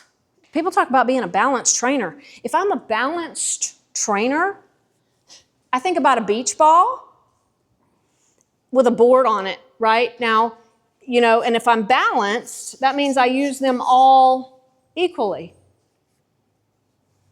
Nope. 95% of dogs work great with positive reinforcement. I use heavy positive reinforcement. I don't have to use punishment, but every once in a while. I will click and kibble your dog 80, 90, 100 times a session, and I only have to use the towel like once a week. And then I don't have to use it after they start going, oh, they don't want me to jump, they don't want me to bite, they don't want me to chew their shoes. They don't want me to pee on the floor, darn. When they know the things where your boundaries are set, you don't have to use the punishment anymore. Then what happens, y'all have two different grandmas. You had the grandma that let you stand on the table and eat donuts before you ate your meal, or if you ate your meal. And then you had the grandma that made you sit there and not put your arms on the table, right? Like grandma had punishment for you. She had some boundaries. And you were at your birthday party and both grandmas walked in. You were on your best behavior, right? Even though table dancing grandma with the donuts was there, you knew that you had to be better behaved because the strict one was there, right? So what'll happen is your dog is going to start going, oh, well, there's a big ham up on the kitchen counter, but I better think through that. What's the end result going to be? You're teaching your dogs how to learn. And anybody tells you that they can take your dog through a 2-week program and learn all these commands is doing nothing except lighting your dog up with an e-collar, and your dog is going from one thing to another to another. It actually doesn't understand the commands or how to turn it off. They've actually, it's called learned helplessness, and your dog doesn't know what to do, so it does all these other things. And then finally, when it gets on the bed and the shocking stops, they go, oh, okay, then I've picked the right thing. I had one dog, I went over to this lady's house, and it had been put on an e-collar 7 years ago when she was an 8-month-old puppy, and she went to one session. One session. When she got home, she called and got her money back, and she sold the e-collar, gave it away or something. Well, this dog has learned that she's a hunting dog, and she likes to run out of the house and go hunting, and she doesn't care about food. She's 8 years old now, and she doesn't care. She doesn't care what you have. Once she gets out on the beach, she's going. So we took an e-collar over, and I showed her how to use it. She was very proficient with her other dog with negative reinforcement, but she said this one has lived with her daughter, and anyway, so I had not trained it. And as soon as I put the e-collar on the dog, so she was jumping on the door, she was jumping on me, she was so excited when I got there, and we talked for a few minutes, and I put the e-collar on the dog, and she stood next to her mom. I didn't even have the transmitter. And she stood next to her mom and was petrified. 7 years later, after one group class with one of those people. She's doing great now. She doesn't run out the door anymore. She used appropriate low levels of negative reinforcement. It's changed the dog. I want a reliable dog But what does that look like? If you just want a dog that stops biting you and gets up on the couch when you say so and gets off when you want to sit down and eat your food and watch TV, that's normal, right? If you have a hunting dog and you need it to do this, that, and the other thing, then I can train that too. If you have a therapy dog that you want to take to the hospitals and to hang out with the elderly in the nursing homes, I can do that too. Here to get you through. I don't really like service dog training. It's not that I don't love it, because you can see the dogs on my Facebook and all that. They're amazing and I love doing it, but there are so many of you that have arms that look like this, that you can't stop this kind of little behavior. You can't stop them from jumping on you and knocking you over. You can't stop them from pulling on leash. And I would just rather spend my time with y'all. But it's non-negotiable. You do not jump on people that come into my house. You do not eat my furniture. You don't pee on my floor. Now, if you don't mind them jumping on people when they come into your house, that's your business. They'll learn not to jump on me, and that'll be fine. They'll jump on all the other 99 people that come over. And they'll know. They'll be like, oh, that's that grandma.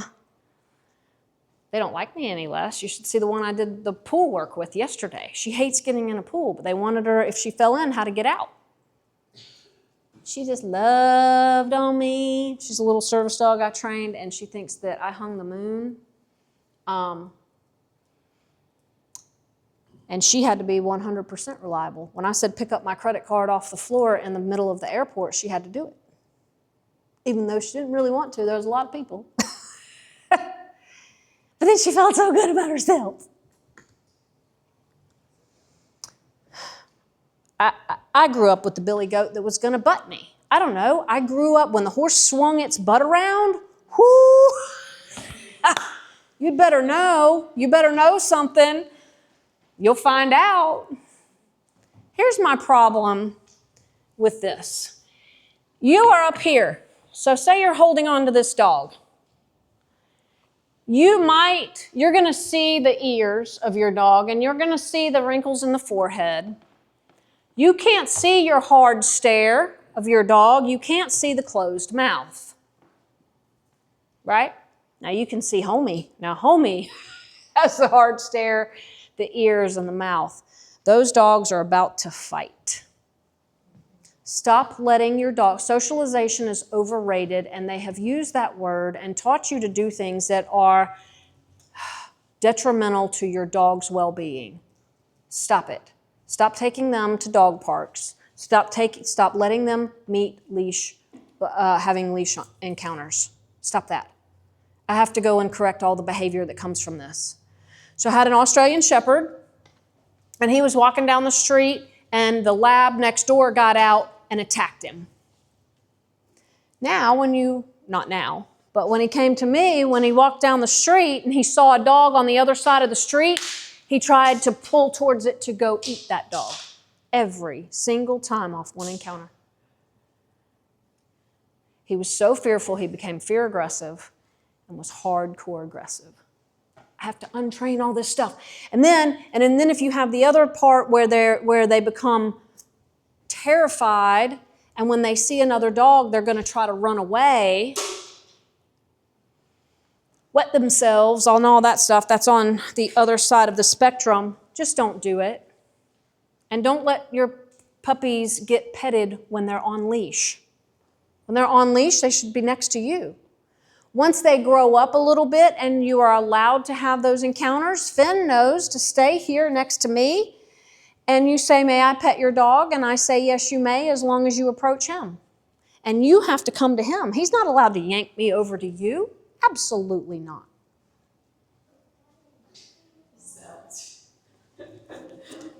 But I didn't teach him that either. I taught him to stay put until you approached him. And he knows to sit there until you come and talk to him.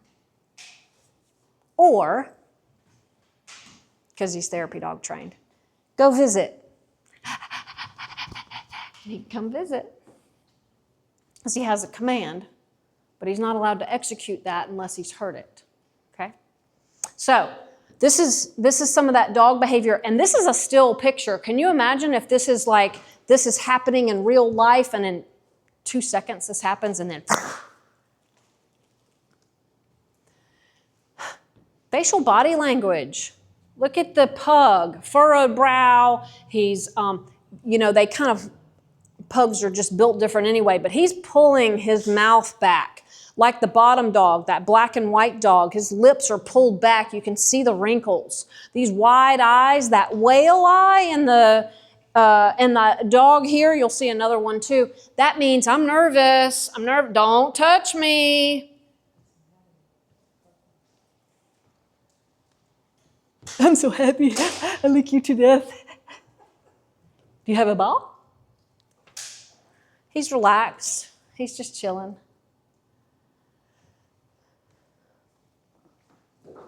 It's very important to learn the dog behavior, especially if you're walking your dog and you see another dog. I want to kind of assess what that dog... Ooh, we might want to hang a right down this street. Whale eye. Now these are still pictures. For all I know, this puppy is laying down and he's heard a crinkle. he might have heard a crinkle of a cheese wrapper. What was that? So I can't really tell with still pictures as well. But these are pretty good depictions. That dog on the bottom left is running away from you. He says, do not. My favorite thing is people go, oh, but I'm a dog person. About to be a dog person minus a finger.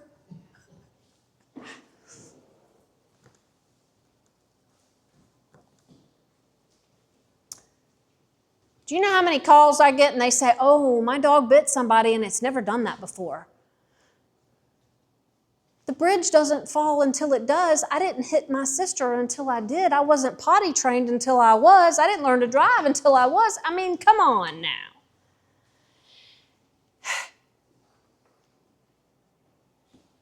The behaviors remain dormant until they're triggered. What triggers your dog? I don't know. Do you know? Because that's more important. You live with it.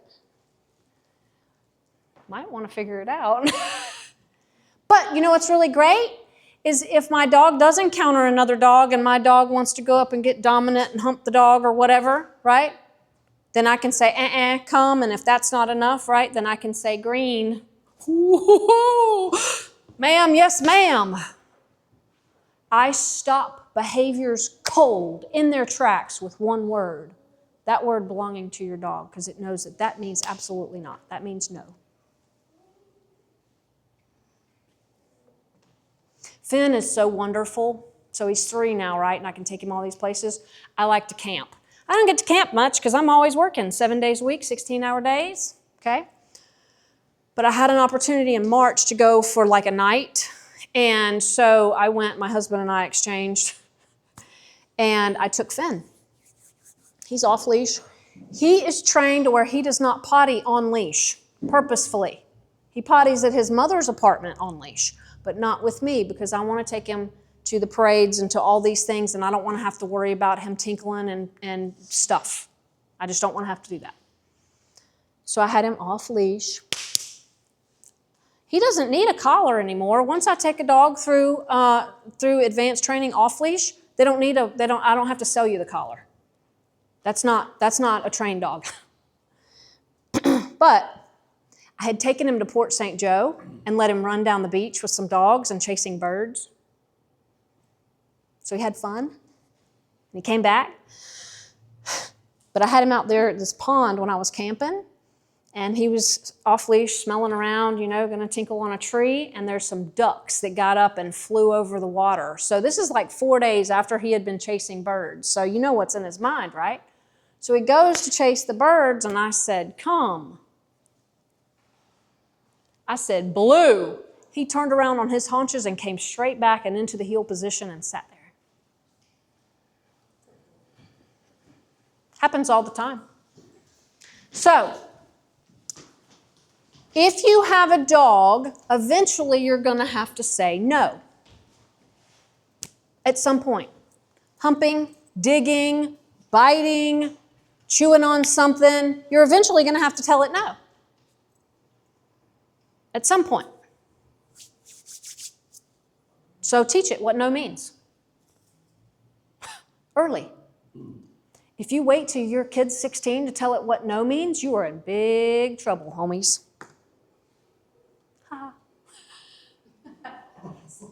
It doesn't have to be this dark, and this picture's a little bit, it can be a lighter brown, but the point is of this picture is this is so solid that I can roll it into the poop pan.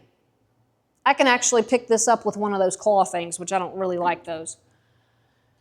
Do you see where this ran through the colon though? Don't feed your Yorkie four cups of food a day. They're trying to make you buy more food.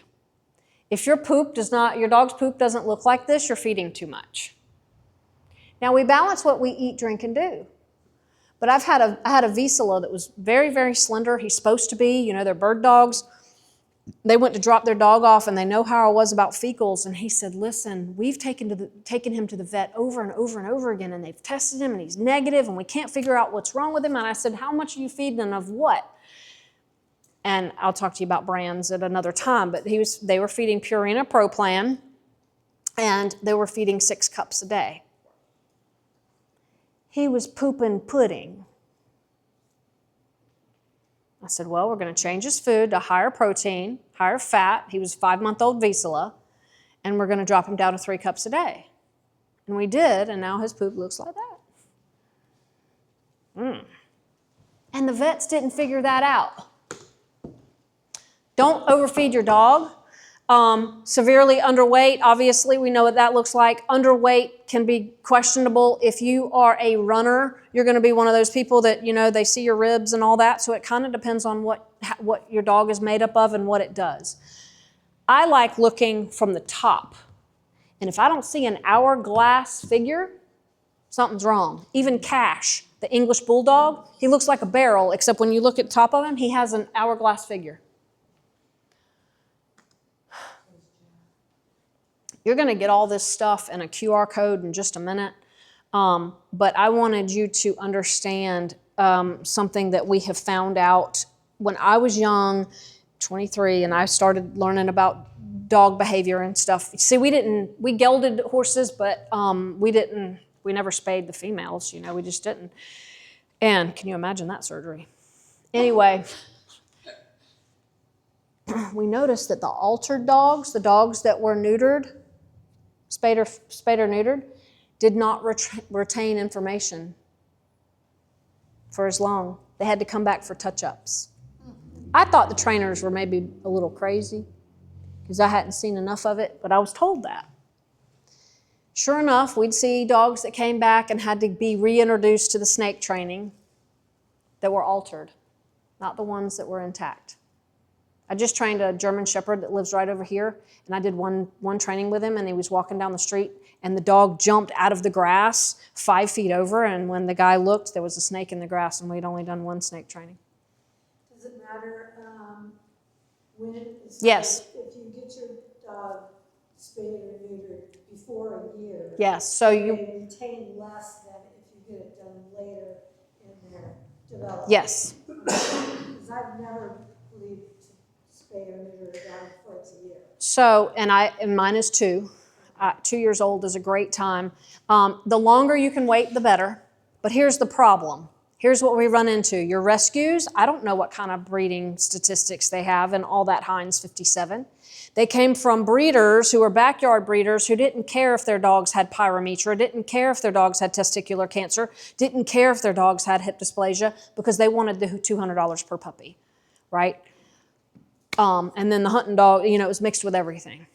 Good breeders will actually keep their, Mark's got 50 dogs. The guy I worked for, he's got 50 dogs and never, ever, ever, or any of them ever neutered. Ever. They're not neutered or spayed. Never. And they die of old age. Not of testicular cancer, not of ovarian cancer. They don't, if he had pyromytra, which is that's where your uterus, the female's uterus has infection, and it kills them pretty quickly. Now, so you have to really look, did your breeder do a good job, and does she have generations, he or she?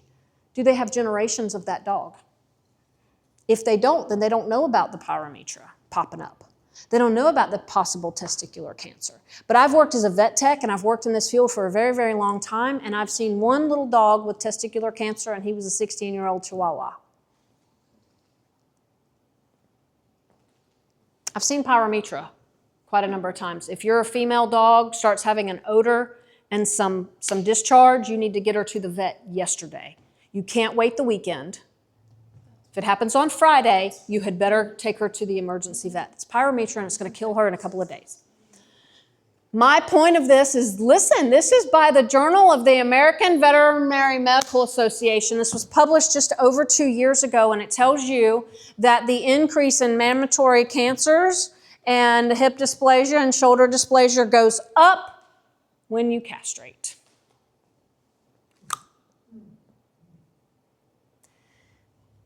Our homeless population is so big because people are driving down Tram Road and getting the puppies that would normally just be eaten by hawks or whatever. That's why we have such high numbers in the shelters. Did you know that they bring them over from overseas? So we've had some shelter dogs that come in that I've trained, and they actually have gone overseas and gotten them and brought them here. I know a whole lot about that money racket, more than I'd like to admit. It's not pretty. They're making tons of money off of our hearts. The SPCA did a commercial. Somebody had put deer bones in with their dachshunds, and they did this oh cry commercial, and it had the bones in there, and it made them think, and this was from Aiken. Yeah, made them think that there were dead dogs in there. It was actually, and I knew the person. It's crazy. Anyway, stupid, absolutely insane. So this is on something for you. You don't have to. Now, I got tired of making this PowerPoint because I'm not the IT guy, but I'm going to tell you intestinal parasites. Do your poop scooping within 24 hours so that any intestinal parasites like hookworms don't infect your soil. Heartworms are found not in the GI tract, but actually in the vascular system, and those are gotten from mosquitoes, which happens to be our state bird. So I have found in my experience that I can give flea, tick, heartworm prevention every 3 months and be okay. Food for thought. Some of the breeders are not guaranteeing their puppies if you put them on some of these try medicines because they're noticing some problems. What do you think about like the Bravecto? I don't like Bravecto because I don't believe in anything that's going to stay in my system for 3 months. What do you use for your? So I use HeartGuard and I use NexGuard. I do not use the new NexGuard Trio. And I do it every 3 months.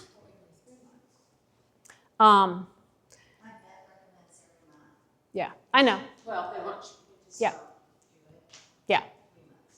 I do it at 3 months. Like I said, that's my experience. You can do what you want. Feeding nutrition, raw or not, I don't care. I'll tell you that if you feed raw chicken and your dog licks you in the mouth, you're probably going to have salmonella. Cooked food is not bad. Kibble's not bad. So here's the thing. My chicken, my cooked rice, my sweet potato, all that has a lot of moisture in it. Dry kibble does not. There's some links on here. I feed and recommend Eukanuba, and it's one of the ones that's on the AFO website, something. You can look it up. I don't know if farmer's dog is a good food because it's not been out 20 years. Let me see some of your dogs that actually have gone and longevity and health and all that, but I don't know. They just came out with it. Of course they like it. Well, I like McDonald's too, but I promise you if I eat it every day, I'm going to die a young, horrible death. I know, isn't it gross? Chicken McNuggets. It's not even real food. I know. Well, so my brother-in-law said it's kangaroo meat, and I said, well, I don't like beef patties though. But I'll eat the McDonald's. It's weird. I must like kangaroo meat. The interesting thing is McDonald's says that it's beef, yet there's not enough cows in area for them to cook like 5,000 burgers a day. Right. 5 million.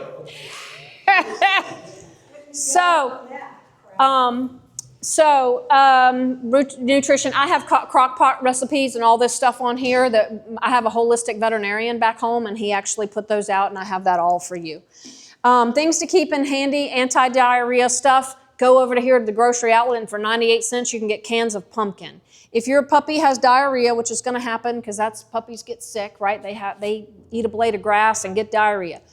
take them off food for 24 hours. If you continue to feed them, then it's going to keep that gut inflamed, and you're going to continue just to feed them and then squirt it out. Off 24 hours, and then feed them pumpkin and white rice mixture for 3 days, and then start adding their kibble back and taking away that mixture. White rice. If you read, because if you feed brown rice, it's going to upset, it's too much fiber, and it's going to have the diarrhea again. You want something really, really bland. Apple bitters are something fantastic for our chewing puppies. I have all this in a recommendation list, but those are things that I keep at home. You know that Elizabethan cone? Remember, your dog's going to have that accident on a Friday evening where it pulls out its toenail or something, and they tell you just to wrap it. Well, he's going to eat the wrap off. So if you already have a cone up underneath your cabinet, then he can't reach his foot, and then you can get to the vet on Monday. Used, the pillows. Yes. On the airplane. They don't, some dogs can still reach. So that's why you still want the cone, but the pillows are great too. I start off with appropriate toys. Your little puppy is going to like the stuff that is stuffing. And then when they start eating the stuffing, it's going to cause damage. So then that goes away. And I start with like a rubbery Kong type toy, some of those, and they really like it on their teeth. And then once they start tearing those up, then I get the real bones. Okay, so make sure you go appropriately in the range of their toys and the things for them to do. Kennel potty training, we'll go over, we kind of went over that. Vehicle safety, I like Kurgo. They make everything for your vehicle, for your dog. It's waterproof stuff for your seat. They make the seat belts. I will tell you, as a surgical technologist, I did step out of the animal realm for a little bit and went to school for Surg Tech. And I will tell you that if you're driving your car and you're belted in and your husband's belted in, and then you have all the groceries in the back, if somebody T-bones you, what's going to kill you is the cans that you had in your groceries, because it's going to be the projectiles within the car. So if your dog is not buckled in, he is a projectile, and that's what's going to probably kill you. Also, he gets T-boned if you have him, if you get T-boned, and if you have him tied at the neck, it's going to break his neck. If he's actually, that is where I like harnesses, Kurgo harnesses, and they make a little seatbelt thing, so you just click it right into the seatbelt. It's amazing. Salt water is deadly to your dog. Just a few laps of it, and it will kill them. Okay? I don't know what happened to my tennis balls. I don't use regular tennis balls. They have the felt on them. They chew that off. It gets sand and dirt in it. The dogs chew it. It files down their teeth. Horrible. Chuckets are much better. Make sure they can't swallow it. It needs to be bigger than their mouth. Okay? Daisy, who comes to our daycare, who was trained by me, they took her to the bay and they threw a tennis ball and they brought it back, and they did it for about 30 minutes, and that night she ended up in the ER. She didn't lick the water, but she drank it because just like I knew at the dentist, and you can't help but swallow. Okay? She almost died. That was just last year. Kennel cough is going to happen. I mean, you take your kid to school, it's going to get sick. That's what happens. You go to work, you're going to get sick because the other person had the flu. They didn't know about it. They were carriers, and then you got it. If you take your puppy around other dogs when it's young, it's much better for it to go ahead and build the immunity now rather than waiting until they're 2. Then it's going to be real sick. Hot spots. We live in Florida. If you have a long-haired dog, you're probably going to experience some hot spots. You have to shave that down and keep it dry. That's my, don't put Neosporin on that. You'll want to. It'll look like a Neosporin type thing. Don't you put Neosporin on that. It needs to be dried out. When you take your puppy to the vet and you get his first Bordetella and his first fecal, I require a second Bordetella and a second fecal. You don't have to make an appointment with your vet if you don't want to. I will do the second one since I'm the one requiring that. But the first one of the year needs to be done by your veterinarian, because if you travel up to New Jersey to see Aunt Martha and you take your dog and you drop it off at Paws of Paradise or whatever it is, they're going to want a Bordetella and a fecal done by your veterinarian, okay? So, fireworks. Drive around with YouTube playing in your car with fireworks sounds. Desensitize them. It's not the boom, boom, boom ones they hate. It's the whistle ones. Dogs are like, and I'm sure it sounds crazy to them. Not yours. Sights, sounds, laser lights, right? Desensitize. Doesn't mean anything. If you have a breed that is supposed to go after squeaky stuff, this can sound an awful lot like a little girl riding her bicycle down the road. And if you've taught your dog to go after this and tear it up, it transfers.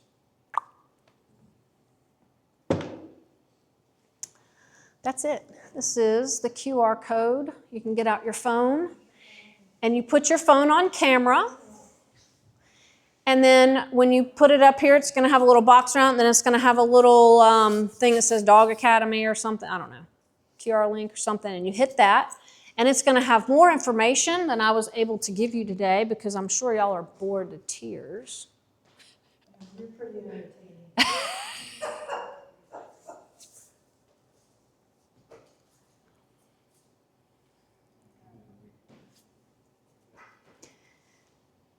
Breeding Better Dogs is on there, and that has so many articles. So when y'all are sitting around, it's raining outside, nothing to do, you're drinking coffee tomorrow morning, look through some of these things. If you lose it, just call us and we can send it to you. Each of these has a whole bunch of information underneath it. The Vital Dog or Vital Natural or something, he's over in, I think he moved to South America or somewhere, but he's a holistic veterinarian and can tell you what flea and heartworm prevention to use that's all natural. Lots of stuff like that. So for nature buffs and for wanting to get back to natural stuff, there's things in there. The crock pot recipes, all that kind of thing, okay? Inside those articles, it also tells you if you make your own dog food, what percentage of what your dog needs. And honestly, I'm too lazy. I'm too lazy to figure out magnesium, and I'm not doing it. I'm just not. I don't even do my medicine. Are you kidding me? I'm not. I let somebody else do it. I can change my oil, but I still take it to Toyota. I can rotate my tires too, but I'm taking it to Toyota.